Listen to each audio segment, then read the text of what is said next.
May mga babae sasabihin nila, I want a high-value man. I want a great man. Pero yung high-value man, tandaan mo, may disiplina yan.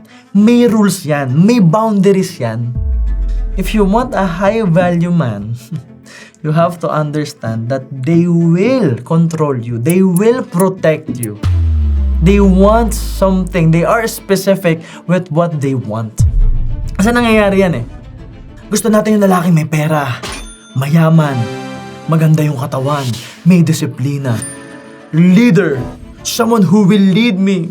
But you have to understand, if you want to have a man like that in your life, yes, they will be responsible all the time. They will take charge. They will lead. But you have to let them lead. You have to let them lead the relationship. You have to let them lead the life. You have to trust them. Kasi may narating na silang success eh. May nagawa na sila. May napatunayan na sila. So hindi sila basta-basta magbibigay ng bola. They understand their purpose. They know what they want. They know their skills. Alam nila kung saan sila magaling.